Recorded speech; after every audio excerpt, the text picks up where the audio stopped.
Boa tarde, pessoal. Eu sou a Suzane Strauss, sou Senior Product Manager da Microsoft, do time de identidade. Eu trabalho no time de engenharia da Microsoft, fico baseada aqui no Brasil.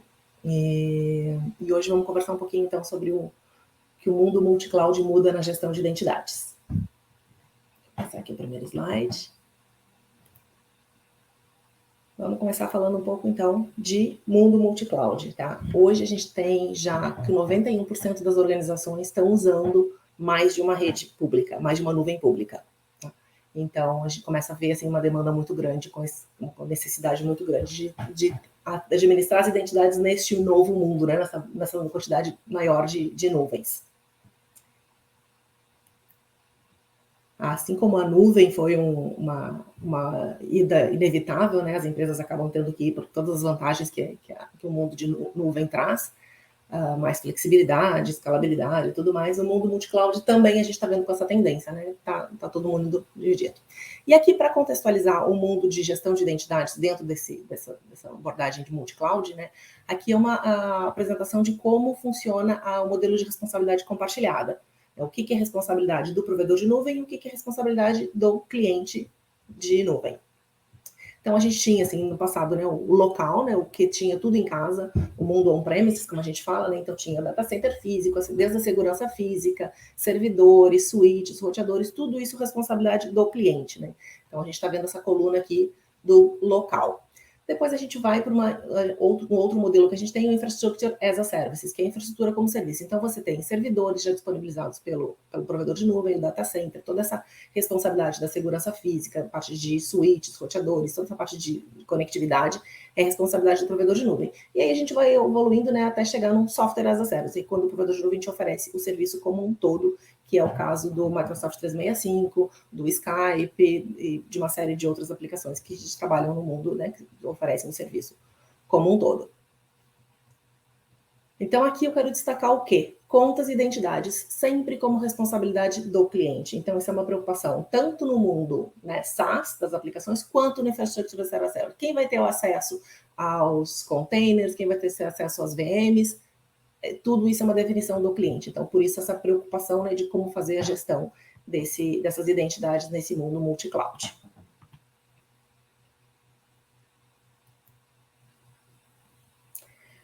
Com esse foco, eu quero dividir a apresentação agora em dois momentos diferentes, né? A gente vai falar de gestão de identidades de usuários, né, em cloud e multi-cloud, e uma parte de gestão de permissões, aí focando naquele tema do Infrastructure as a Services, né, que a gente tem um mundo de permissões e acessos e necessidades diferentes da parte de usuários. Então, vamos focar nesses dois temas diferentes aqui. Então, vamos começar falando um pouquinho, né, de quais são as melhores práticas na gestão de identidades de usuários em ambiente cloud e multi-cloud. O que é importante, né? Vou começar pelas vantagens da gestão da identidade em nuvem. Aumento de produtividade, né? Permite a delegação de administração de usuários administrativos, o self-service para o usuário, aumenta a eficiência administrativa usando uma única identidade, né? Tanto em aplicações de nuvem como on-premises. Permite a colaboração segura com parceiros externos, o gerenciamento de custos facilita, apoia no gerenciamento de riscos, né? Você tem uma visibilidade melhor do todo. A descoberta de aplicações, né? SaaS, aplicações que são utilizadas pela tua organização e você nem sabe. Então, conforme você consegue fazer essa gestão de identidade em nuvem, você consegue perceber esse uso e aí consegue gerenciar ele, né? Você só consegue gerenciar o que você conhece. Elimina por completo a preocupação de disponibilidade, né? Passa a ser uma responsabilidade do provedor de nuvem e a gente tem números, um percentual de disponibilidade muito maior, né, por parte do provedor de nuvem do que a gente conseguiria, né, como organização ter em casa. E outra vantagem é a parte de compliance e governança, tá? Permite a aplicação de políticas de acesso corporativo, o monitoramento desse acesso de uma forma muito mais facilitada. Então, agora vamos falar nessa identidade em nuvem, né? Quais são as melhores práticas nesse aspecto? Você tem um acesso seguro e adaptável, né? Permitir uma melhor experiência para o seu usuário, gerenciamento de identidade unificado, ou seja, você vai tanto no mundo on-premises quanto nas nuvens, na AWS, na Microsoft, você tem um único usuário, uma única identidade, tá? E a governança de identidades. Agora a gente vai aprofundar um pouquinho mais em cada um desses temas aqui. Acesso seguro e adaptável, né? Vamos começar lá pela questão do MFA. A senha, a gente sabe que é o elo mais fraco, a gente sabe que tem uma série de tentativas e formas e ataques para conseguir você ter o acesso, né? O roubo da identidade, você conseguir se logar como outra pessoa. Então, por isso o MFA é tão importante, tá? A gente vê que ele previne 99% das ataques de identidade. Então, ela é super importante, é uma recomendação assim, número 1 para todos os nossos clientes implementem. Para ele, a gente tem várias formas de fazer esse segundo fator de autenticação, terceiro fator de autenticação, que pode ser desde o Windows Hello com Face Recognition, com biometria, ou polegar, a gente pode usar um aplicativo no celular, tem até o SMS Token, que já não é tão mais recomendado, mas também é uma possibilidade, né? Sempre melhor ter esse fator. Então, assim, o MFA é um fator assim, que vamos dizer assim, um recurso campeão, né? Ele traz um resultado fantástico e ele tem uma implementação razoavelmente fácil, né? Então, ele é super importante. Depois a gente vai para as políticas baseadas em contexto, também são um ponto super importante. A gente consegue, né, ter uma série de informações, né, daquele usuário, se ele está vindo de um dispositivo gerenciado, ele está usando através de um notebook que é gerenciado pela empresa. Poxa, é um dispositivo da empresa, gerenciado, está atualizado, poxa, um fator que já reduz bastante o risco. Aquele usuário está usando do lugar onde ele está sempre usando, e a aplicação que ele vai usar é uma aplicação de risco alto, mas, poxa, ele já tem os critérios, né, importantes, está na mesma máquina, é uma máquina gerenciada, está atualizada, o usuário está no lugar que ele costuma acessar, então, beleza. Por exemplo, esse usuário viajou e está acessando de um outro dispositivo, um dispositivo que não é gerenciado. Poxa, nessa situação eu já desconfio um pouquinho, eu vou exigir um segundo fator de autenticação para ele, para que ele acesse a aplicação de um risco mais alto. Ou então, eu posso dizer, não, se ele não está nesse local, não está no dispositivo dele, ele não pode acessar tal aplicação. Então, essa política baseada no contexto, ela é super importante, porque você consegue fazer essa diferença. Você está vendo qual é o risco, né? E autoriza ou não o acesso. Nesse contexto também, a gente tem, né, a proteção para as identidades comprometidas, né? Então, ou seja, você fica, né, as empresas ficam vasculhando a internet, ver o que a gente tem de identidade que já foi comprometida e notifica o usuário, pede uma troca de senha, e toma alguma ação em relação a isso. Para as políticas baseadas em contexto, a gente também tem um índice de indicador de risco, que ele avalia uma viagem impossível, então tem uma série de indicadores que ele atua e ele informa na hora da decisão, né? Dá esse risk index para você e aí você conforma e define essas políticas. Essas políticas que eu estou falando baseadas em contexto são todas configuradas pelo cliente, né? Então tem que definir quais são as aplicações mais importantes, essas aplicações de alto risco. Então, para essas eu vou deixar políticas mais restritivas, menos restritivas para as aplicações mais comuns, ou que não tenham dados tão importantes, tão confidenciais. Vamos passar para o próximo ponto. Permitir uma melhor experiência para o usuário, né? Hoje em dia a gente sabe quantas senhas a gente tem, né? Tem alguns estudos que dizem que cada pessoa tem mais de 100 senhas por aí. É difícil gerenciar essas senhas no nosso mundo pessoal, né? É um aplicativo que a gente usa aqui, um aplicativo ali, um site de compras. Então, esse já é um volume grande. Então, o que a gente permitir que o usuário, na empresa, ele tenha um single sign-on, ou seja, ele se autentica uma vez e, a partir disso, ele consegue acessar todas as aplicações que ele precisa, né? A maior parte das aplicações. Isso dá um conforto muito grande para o usuário e traz uma produtividade muito grande também, porque o usuário tem uma autenticação mais facilitada. Aqui, por exemplo, na empresa, eu acesso todos os recursos da Microsoft com single sign-on, e quando eu tenho que fazer algum site que eu preciso me reautenticar, é através do single sign-on. Ele valida e me deixa acesso. Então, site de instituto de pesquisa ou de uma editora, ou que a Microsoft tem convênio, ele já automaticamente me autentica. Quanto ao portal self-services, esse é outro ponto que eu acho fantástico, você poder, poxa, esqueci a senha, eu acho que a minha senha está comprometida, sei lá, eu quero trocar minha senha, eu posso ir num portal e vai lá fazer isso sozinha, não precisa daquela interação, ou abrir um chamado, helpdesk, isso também ganha muita produtividade, tá? Primeiro que o usuário não precisa ficar aguardando, né, o chamado dele ser atendido, ele já automaticamente troca a senha, já segue a vida, já faz as tarefas dele. Além da troca de senha, dessa gestão da senha dele, também tem a parte de, puxa, eu preciso acesso a um SharePoint específico, algum ponto específico, e eu já posso automaticamente solicitar esse acesso por esse portal, né? Nesse portal também consigo organizar todas as aplicações que eu acesso. Então, isso dá uma facilidade muito grande para o usuário. Como facilidade para o usuário, né, e experiência do usuário, o mundo sem senhas, né? Então, usar através de biometria, ou todas as formas que você não necessita daquela coisa de ter que ficar logando e colocando a senha o tempo todo.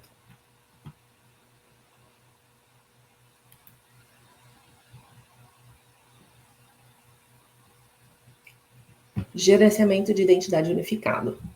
A gente permitir que o nosso usuário tenha uma única identidade para acessar as aplicações, né, legadas, que antigamente que ele tem em casa ainda, no on-premises, as aplicações que estão na nuvem 2, ele consegue ter uma identidade única para isso. Isso facilita para o usuário e facilita também para a administração, para os administradores, né, da gestão de identidades. Aqui é um ponto que eu quero lembrar, né, que quando a gente identifica um usuário unicamente e vai dar acesso para ele, a gente vai lá, saindo do mundo nuvem, né, essa questão das preocupação nuvem, já uma preocupação do passado, de quando a gente faz gestão de identidades, mesmo que fosse no mundo on-premises integral, é a fonte autoritativa, né, da onde vêm essas informações que me garantem que aquele profissional é um funcionário da empresa e deve, por exemplo, é do marketing e tem que ter acesso a alguns específicos recursos que o time de marketing precisa. Então, é super importante ter essa fonte autoritativa definida. A gente tem um cliente que, acho que de 2 em 2 meses, ele compra uma empresa.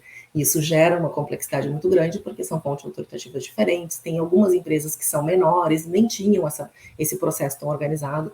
Então, isso sempre, assim, é uma premissa, né? A gente primeiro precisa organizar de onde vem a informação, né? De onde vem a informação confiável. Não só, né, nos sistemas de RH com os funcionários, mas também com os terceiros, ou prestadores de serviço que prestam serviços, convidados, quem pode convidar, quem não pode, para essa parte de colaboração.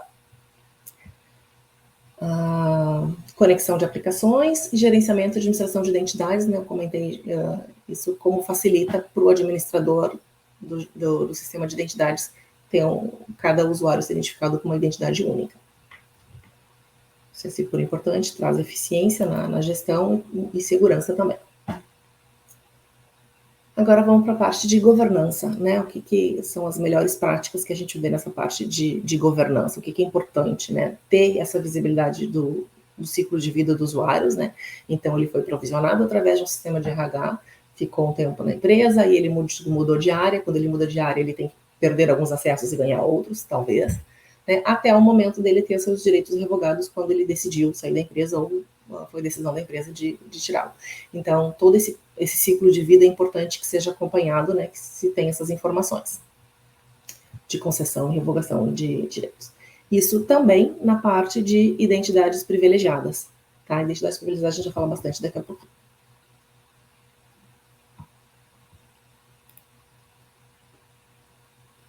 Aqui é um layout só para a gente tentar ficar mais claro com esses pontos todos, né? A gente sabe que a maioria dos clientes ainda tem uma estrutura on-premises, né, com os usuários, que tem algumas aplicações legadas, aplicações de muito tempo, a não ser que a empresa seja uma startup, né, já começou na nuvem, aí tem essa facilidade de estar com todas as informações na nuvem, mas a gente sabe que a realidade, a maior parte das empresas ainda estão convivendo neste mundo híbrido, né, que a gente chama, onde tem on-premises, já tem nuvem.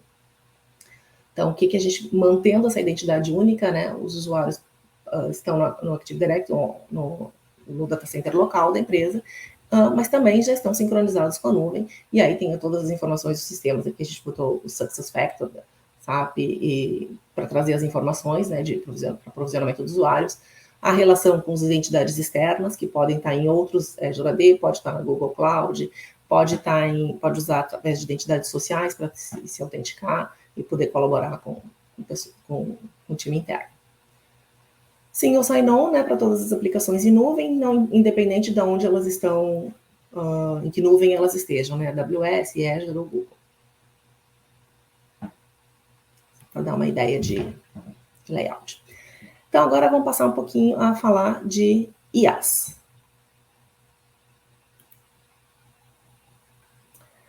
Aqui a gente vê que a adoção multi-cloud traz novos desafios, né? 90% das identidades podem afetar violentamente e negativamente a infraestrutura. Tá? A gente reparou que nos últimos tempos um aumento do número de identidades muito grande que acessam a infraestrutura de nuvem, né? E aí, um número que eu acho assim, bastante importante e surpreendente é que menos de 5% das permissões concedidas são realmente utilizadas. Tá? E o que são essas implicações disso? Né? Perda de visibilidade, aumenta a complexidade e aumenta o risco de uma violação de segurança quando você não tem essa visibilidade e tamanha complexidade. Aqui é só para ilustrar, né, como é que a gente tem assim, as permissões concedidas ao longo do tempo e as permissões utilizadas. Né? Isso gera um gap de permissões, né, que causa a maior a falta de visibilidade, a maior complexidade, né, e o maior riscos de segurança.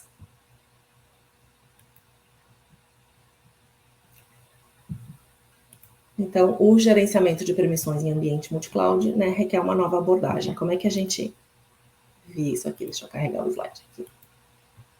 Ele resolveu não carregar agora.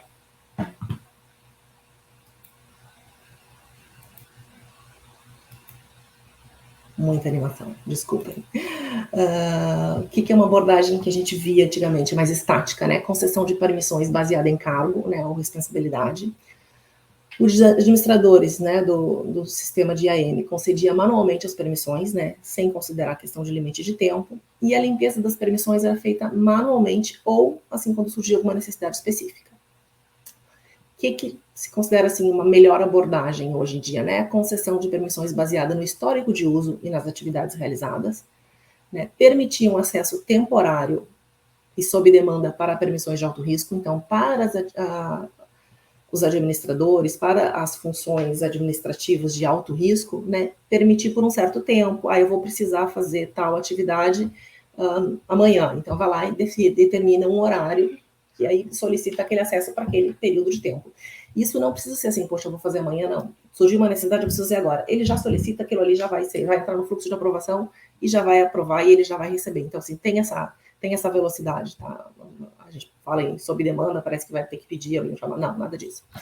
E o monitoramento contínuo das identidades, né? Identidades bem dimensionadas. Você não dá mais possibilidades do que ele realmente necessita. Manter bem justo isso, né?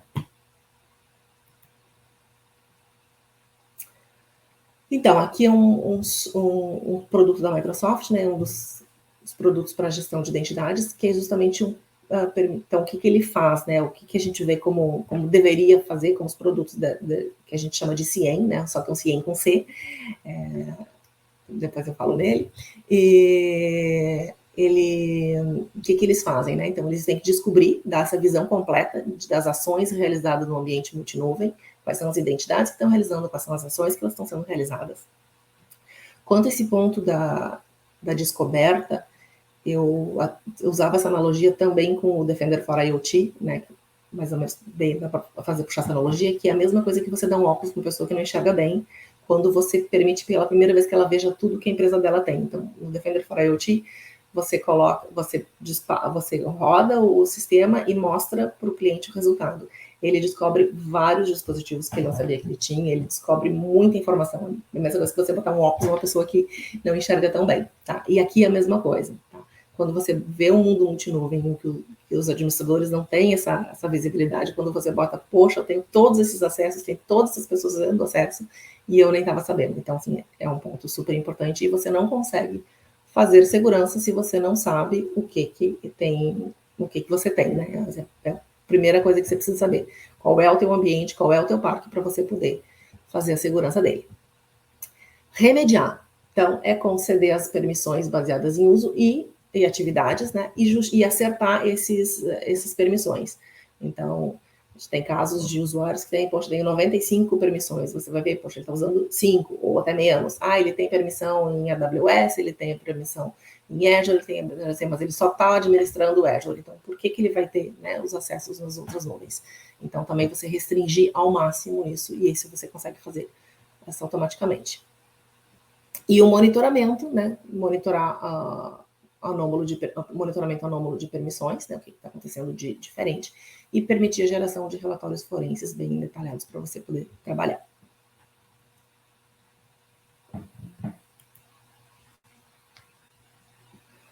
Aqui só dando uma aproximação a cada um dos itens, né? Fazendo um zoom aqui. Descobrir e avaliar. Então, você tem, né, nessa ferramenta da Microsoft, que é o Enter Permissions Management, você tem um Permission Creep Index, né, que é uma métrica que avalia o gap entre as permissões concedidas e as utilizadas. E aí ele vai te dizer exatamente, e aí vai te dar os números, né? Aqui você tem um número bem alto, você está na linha vermelha, ali você tem que puxar para a linha azul, reduzir para a linha verde, reduzindo os acessos concedidos aos seus usuários. Ele faz uma análise de uso, né, para saber quais ações foram realizadas em qual dispositivo, e aí vai te dando as sugestões.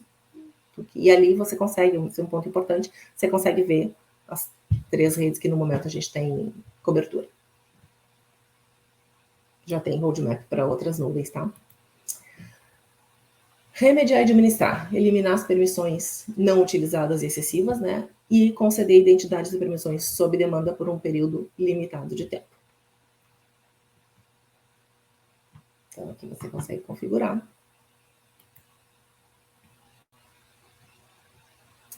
Monitorar e alertar, né? Então, você tem a detecção de anomalias baseada em machine learning. Então, isso traz uma série de insights importantes. Informações detalhadas para a investigação, conforme eu comentei com vocês. Esses alertas são mecanismos automáticos, tá? Que através de política eu posso gerar, vou mandar um e-mail para o administrador, vou notificar através, como você quiser configurar isso, você gera esse alerta para os administradores ou para as pessoas que tomam as ações. Aqui, conforme eu comentei, né, o Entra Permissions Management é uma solução de Cloud Infrastructure and Title Management, que é o CIEM, né, com C, a gente ainda tem o CIEM com S e o CIEM com C, a qual promove visibilidade e controle sobre todas as permissões do multicloud. Então, são permissões a recursos, né, a virtual machines, a containers, toda a parte de infraestrutura de nuvem. Ela é super importante. Essa definição do termo CIEM, né, surgiu pela primeira vez com o Gartner que cunhou o termo.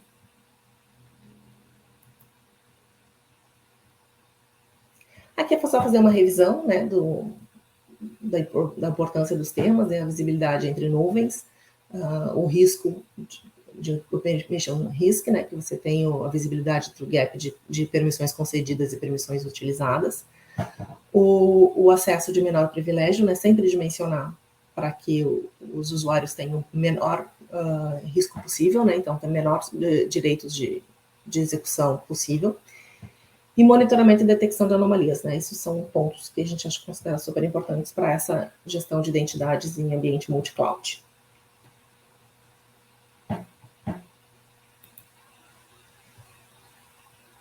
Aqui uma telinha.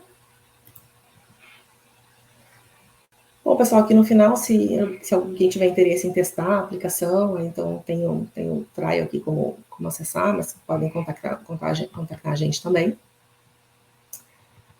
E é isso, muito obrigada pela atenção, um bom evento para todos.